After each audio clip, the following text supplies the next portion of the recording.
everybody, my name is Hayziel. Today I am going to recreate a speech delivered by Dr. Kiran Bedi. Now I am going to give you a story. It's an Indian story about an Indian woman and her journey.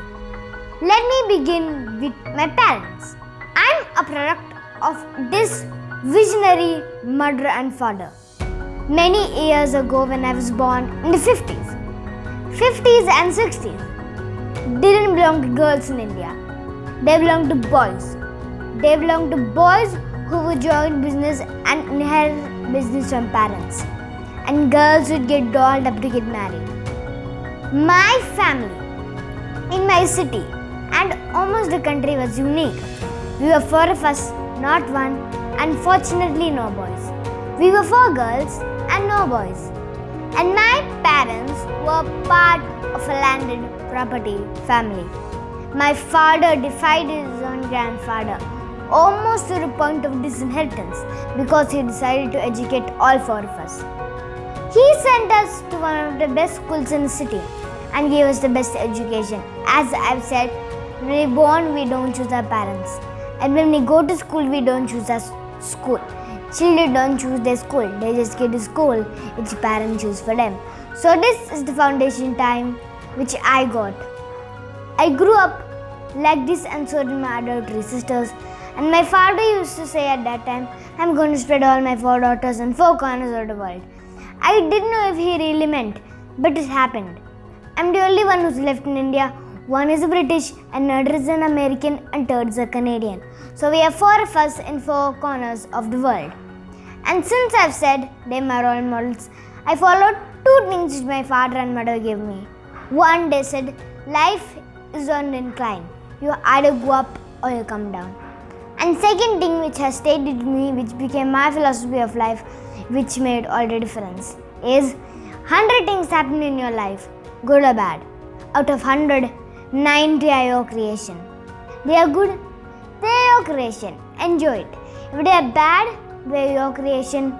Learn from it. 10 unadjacent over which you can't do a thing. It's like a death of relative.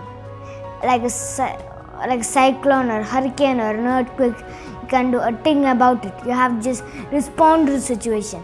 But that response comes out those 90 points. Since I'm a product of this philosophy of 90-10 and secondly life on an incline, that's the way I grew up. I grew up to be valuing what I've got. I'm a product of opportunities.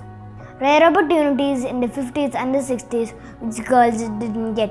And I was conscious of the fact that what my parents were giving me was something unique because all my best school friends were getting dolled up to get married later. And here I was with a tennis racket and going to school and doing all kinds of extracurricular activities. I thought I must tell you this. Why I said this is the background. This is what comes next.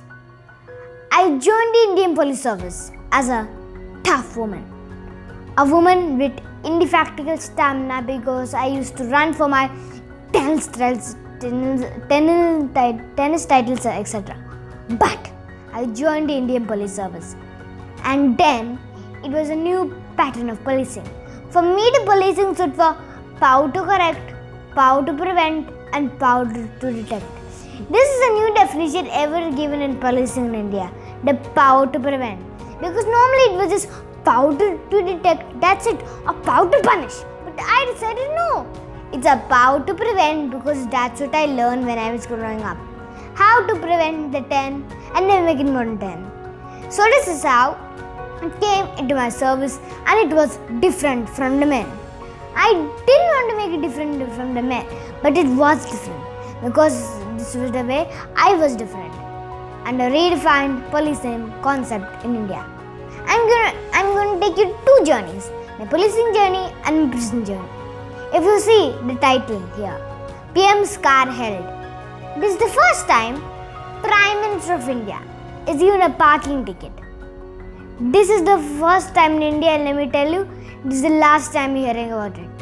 It will never happen again in India because now it was once and forever. And the rule was I was sensitive, I was compassionate, I was very sensitive to injustice, and I was very pro-justice. That's the reason as a woman I joined the Indian Police Service. I had other options, but didn't choose them.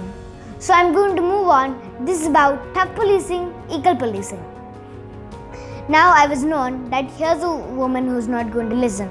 So I was sent to all indiscreet postings which others would say no. I now went to prison assignment as a police officer. Normally police officers don't want to do prison. They send me to prison to lock me up thinking now there would be no cars and no VIPs to be given tickets to, let's lock her up. So here I got a prison assignment. This was a prison assignment which was one big den of criminals. Obviously it was 10,000 men, over which only 400 were women.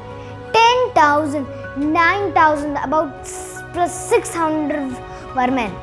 Terrorists, rapists, burglars, gangsters. Some of them I have sent to jail as a police officer outside. But how did I deal with them? The first day when I went in, I didn't know how to look at them. I said, do you pray? They saw me as a young, short woman wearing a brown suit. Do you pray? You want to pray? They said yes. I said, alright, let's pray. I prayed for them and things started to change. This is a visual of education inside a prison. Friends, this never happened, where everybody in the prison studies. I started this with community support. Government had no budget. It was one of the finest large and volunteerism in any prison in the world. This was initiated in Delhi prison. You see one sample of a prisoner teaching a class. These are hundreds of classes, 9 to 11. Every prisoner went into education program. Same den which they thought they would put me behind the bars and things would be forgotten. They converted this into an ashram. To a prison, to an ashram, to education. I think that's the bigger change. It was a beginning of a change. Teachers were prisoners. Teachers were volunteers. Books came from donated school books. Stationery was donated. Everything was donated because there was no budget of education for prison. And if I have not done that, it would have been a hellhole. That's the second landmark. This is a moment of history in my journey. Probably you will never ever get to see anywhere in the world. One, the numbers will never get to see. Secondly, this concept. This was a meditation program inside the prison of over 1,000 of prisoners. 1,000 prisoners who sat in meditation. This was one of the most courageous steps I took as a prison governor. And this is what transformed. If you want to know more about this, go and see this film, Doing Time, Doing Vipassana. You'll hear about it and you'll love it. And write to me on kiranbedi.com and I will respond to you. Let me show you the next slide. I do the same concept of mindfulness because why did I bring meditation in an Indian prison? Because crime is a product of distorted mind. It is distortion of mind which need to be addressed to control. Not by preaching, not by telling, not by reading, but by addressing your mind. I took the same thing to the police because police were equally prisoners of their mind and it felt as it is we and they and the people don't cooperate. This worked. This is a feedback box called a petition box. This is a concept which I introduced to listen to grievances, listen to complaints. This was a magic box. This was a sensitive box. This is how a prisoner drew how they felt about in the prison. If you see somebody in the blue, yeah, this guy, he was a prisoner and he was a teacher. And you see everybody busy, there was no time to waste. Let me wrap it up. I'm currently into movements of the underserved children, which is thousands. India is all about thousands. And secondly is anti-corruption movement in India. We, a small group of activists, have drafted an ombudsman bill for government of India. Friends, you will hear a lot about it. That's the movement at the moment I'm driving, and that's the movement and ambition of my life. Thank you very much. Thank you.